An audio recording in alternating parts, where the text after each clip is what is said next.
অঙ্গীকার করুক যে আমি মির্জা আব্বাস আজকে থেকে চাঁদাবাজি ছেড়ে দিলাম, আমি মির্জা আব্বাস আজকে থেকে সন্ত্রাসী কার্যক্রম ছেড়ে দিলাম, আমি মির্জা আব্বাস দুর্নীতি ছেড়ে দিলাম এবং আমি যে অপরাধ করেছি এটার জন্য পুরো বাংলাদেশের ক্ষমা প্রার্থী। আলহামদুলিল্লাহ, ওনার সাথে তখন বুক মিলাবো।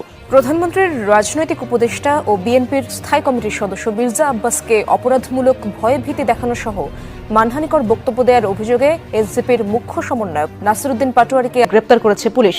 রোববার ঢাকার মেট্রোপলিটন ম্যাজিস্ট্রেট হাসান শাহাদাতের আদালতে তার বিরুদ্ধে মামলাটি গ্রহণ করেন আদালত। বর্ষিয়ার রাজনীতিবিদ বিএনপি নেতা মির্জা আব্বাস অসুস্থ হয়ে সংকটাপন্ন অবস্থায় হাসপাতালে চিকিৎসাধীন। গত কয়েক মাস যাবৎ ওনার বিরুদ্ধে নানা রকম কুৎসিত বক্তব্য দেওয়া হয়েছে।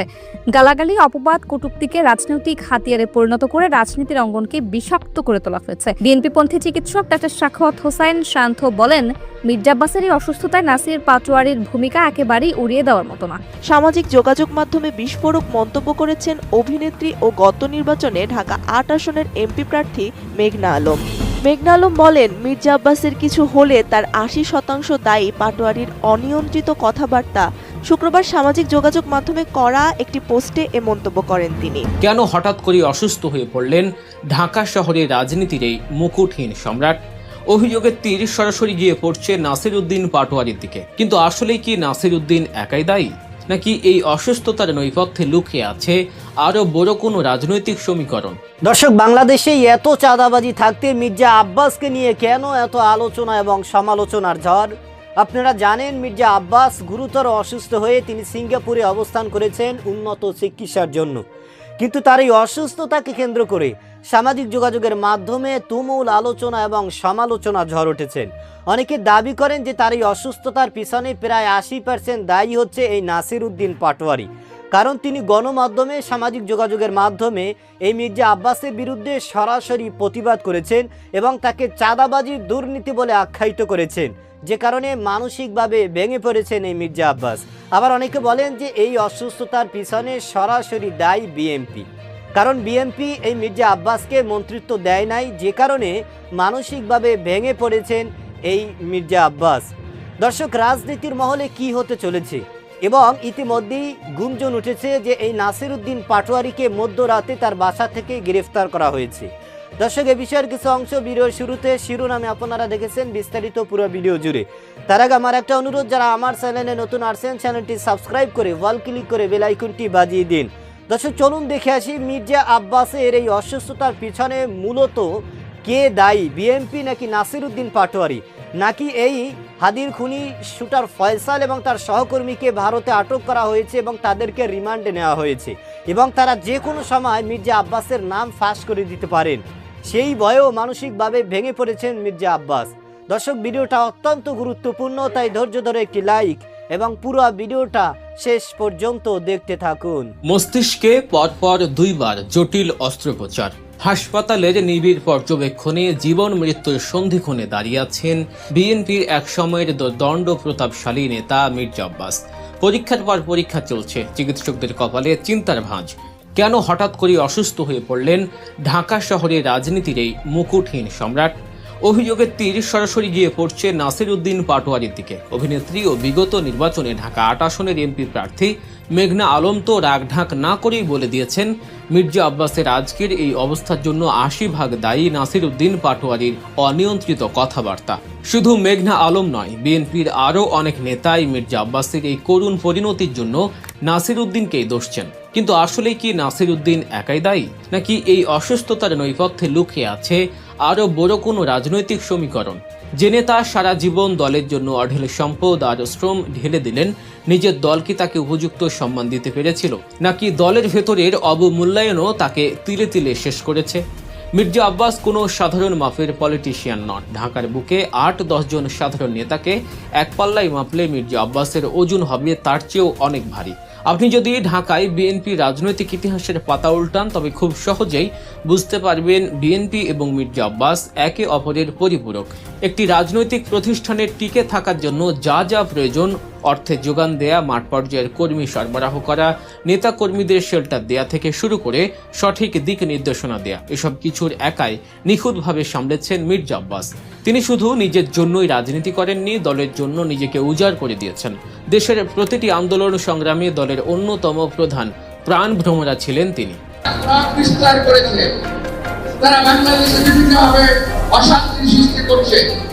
খুন জখম রাজনীতি। হ্যাঁ, এটা ঠিক যে শেখ হাসিনা সরকারের পতনের ঠিক আগের কয়েক বছরে অর্থাৎ শেষ দিককার আন্দোলনগুলোতে রাজপথে তার দৃশ্যমান উপস্থিতি হয়তো কিছুটা কম ছিল।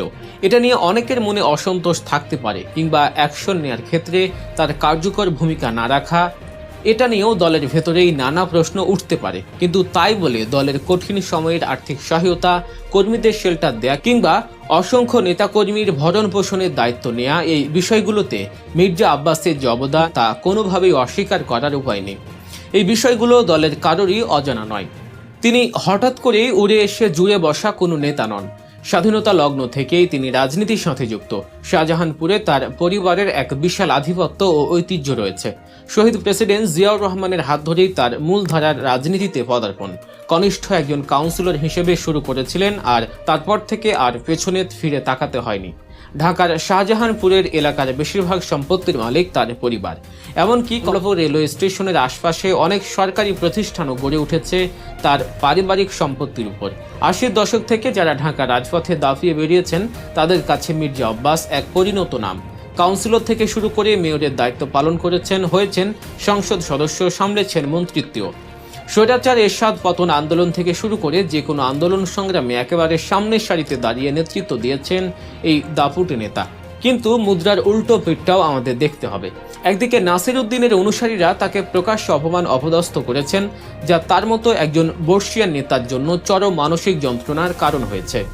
কিন্তু অন্যদিকে তার নিজের দল বিএনপি কি তাকে যথাযথ মূল্যায়ন করেছে? দলের জন্য এত কিছু করার পরও আমরা দেখেছি বিএনপির কত নব্য নেতা রাতারাতি মন্ত্রী বনে গেছেন, দলের শীর্ষ পদ দখল করেছেন, অথচ মির্জা আব্বাস সেই তুলনায় মন্ত্রিত্ব বা দলের শীর্ষ পর্যায়ে সেভাবে মূল্যায়িত হয়নি। তাই তার উপর যে মানসিক চাপ তা কেবল বিরোধীদের থেকে আসেনি, দলের ভেতর থেকেও এসেছে। মির্জা আব্বাসের এই অসুস্থতা নিয়ে রাজনৈতিক ফায়দা লোটারও চেষ্টা চলছে বলে অভিযোগ উঠেছে।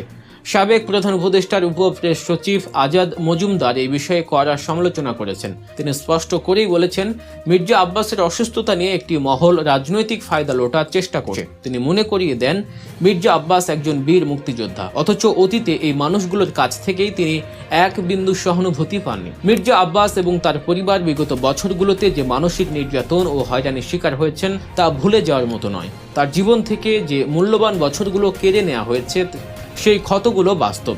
এখন সুবিধাবাদী কোনো সহানুভূতি দিয়ে সেই ত্যাগের ইতিহাস মুছে ফেলা যাবে না।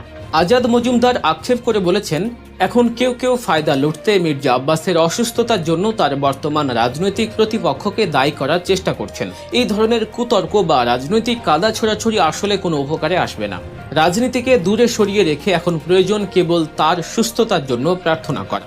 আর এই অসুস্থতার ঘটনার বিস্তারিত বর্ণনা দিয়েছেন মির্জা আব্বাসের ছেলে ইয়াসির আব্বাস। দর্শক, আপনারা জানেন ঢাকা ৮ আসনে মাননীয় সংসদ সদস্য মির্জা আব্বাস তিনি গুরুতর অসুস্থ হয়ে ঢাকা এবারকেয়ার হসপিটালে চিকিৎসার পরে তাকে উন্নত চিকিৎসার জন্য সিঙ্গাপুরে নেওয়া হয়েছে এবং তিনি এখন সিঙ্গাপুরে রয়েছেন। এবং আমরা জানি, ইতিহাস বলে যে সিঙ্গাপুর যখন নেওয়া হয় বা কাউকে সিঙ্গাপুরে নেওয়া হয় তখন তার অবস্থা, শারীরিক অবস্থা খুবই অবনতি এবং পরিস্থিতি খুবই খারাপের দিকে যাওয়ার কারণেই শেষমেশ তাকে সিঙ্গাপুর নেওয়া হয়। এবং সিঙ্গাপুর নেওয়ার পরে সুস্থ হয়ে বাংলাদেশে আসার ঘটনা খুবই বিরল। ইতিমধ্যে আপনারা দেখেছেন যে হাদিকেও কিন্তু সিঙ্গাপুর নেওয়া হয়েছে এবং সিঙ্গাপুর থেকেই কিন্তু তিনি না ফেরা দেশে চলে গেছেন।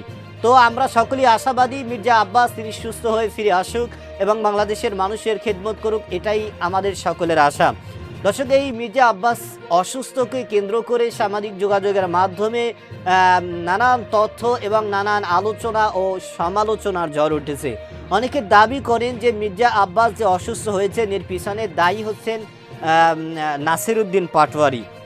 কারণ নাসির উদ্দিন পাটোয়ারি তিনি গণমাধ্যমে এবং সামাজিক যোগাযোগের মাধ্যমে সব সময় তিনি এই মির্জা আব্বাসকে হ্যায় প্রতিপূর্ণ করেছেন এবং তাকে কটূক্তি করে তিনি কথা বলেছেন এবং তাকে চাঁদাবাজি বলেছেন, দুর্নীতি বলেছেন। দর্শক, চাঁদাবাজির সাথে সম্পর্ক থাকার কারণে, দুর্নীতির সাথে যদি সম্পর্ক থাকে আর মির্জা আব্বাস যদি তাকে চাঁদাবাজি বলে, দুর্নীতি বলে, তাহলে সেক্ষেত্রে এখানে বাংলাদেশের সর্বস্তরের জনগণের দাবি যে মির্জা আব্বাসের কোনো দোষ নেই। কারণ একজন চাঁদাবাজকে একজন চাঁদাবাজি বলতে পারে, এটাই স্বাভাবিক। একজন দুর্নীতিকে একজন দুর্নীতিবাজ বলাটা এটাই স্বাভাবিক। যে কারণেই অনেকে দায়ী করেন এবং দাবি করেন যে এই নাসিরউদ্দিন পাটোয়ারি হচ্ছে দায়ী। আবার অনেকে গণমাধ্যমে বিশেষজ্ঞরা বলেন যে এই মির্জা আব্বাস তিনি বিএনপির দুর্দিনের সময়, বিএনপির বিপদের সময় তিনি তার পরিবার সবাই কিন্তু কঠিন বিপদের সম্মুখীন হয়েছেন এবং তারা এই দলের জন্য অনেক কষ্ট করেছেন। শেষমেশ যখন তিনি নির্বাচনে জয়ী হয়ে তিনি এমপি হয়েছেন, মাননীয় সংসদ সদস্য হয়েছেন এবং তাকে মন্ত্রিত্ব দেওয়া হয়নি, সে কারণে তিনি মানসিকভাবে ভেঙে পড়েছেন বলেও সামাজিক যোগাযোগের মাধ্যমে গুঞ্জন উঠেছে। সুতরাং অনেকে দাবি করেন যে মির্জা আব্বাসের অসুস্থতার পিছনে নাসিরউদ্দিন পাটোয়ারি দায়ী নয়, বরং দায়ী হচ্ছে বিএনপি। দর্শক, আমরা গণমাধ্যমে আরও শুনেছি যে ইতিমধ্যে এই হাদিকে দুনিয়া থেকে শেষ করে দেওয়ার পিছনেও মূলত কলকাঠি নেড়েছেন এবং হাত রয়েছে মির্জা আব্বাসের, এবং তার যে মূল হোতা, মূল মাস্টার মাইন্ড শুটার ফয়সাল করিম এবং তার সহকর্মীকেও ভারতে আটক করা হয়েছে এবং তাদেরকে রিমান্ডেও নেওয়া হয়েছে।